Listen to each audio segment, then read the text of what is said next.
Hello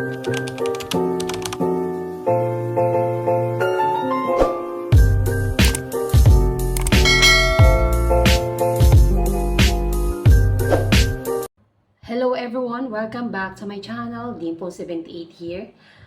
I-share ko lang sa inyo ang video na i-share ni Julia Montes sa kanyang Facebook account na kung saan ay sobrang na-surprise po siya.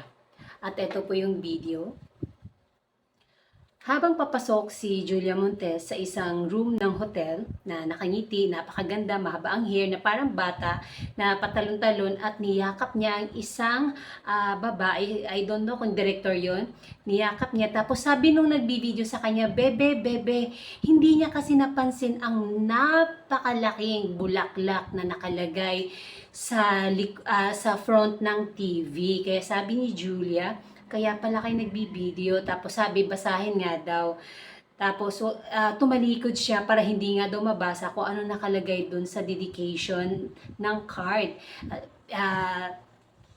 Nag-joke pa nga na baka daw iiyak siya. Ay sabi nga niya ay iyakin naman daw talaga siya. Ayan, tumalikod siya at binasa niya ang letter ni Coco Martin. Dahil si Coco Martin po ang nagbigay ng napakagandang bulaklak. Kaya sabi ni Julia, pinasalamatan niya si Coco Martin. Sabi niya, grabe naman sa surprise, grabe sa kilig.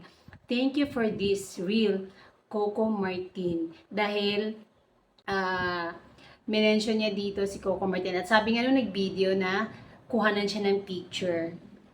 And attend din sila ng birthday party ni PJ and Renal, na isa sa mga ng Dreamscape. Andun din po sina Coco Martin and Julia Montes at iba pa lang mga nakasama nila sa FPJs ang probinsyano. Yan po ang update natin and antayin po natin ang napakalaking comeback din ni Julia Montes sa teleserye kasama ang the megastar Sharon Cuneta. And that's it.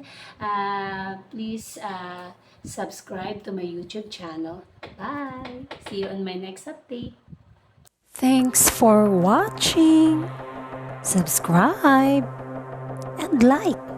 Don't forget to comment down below.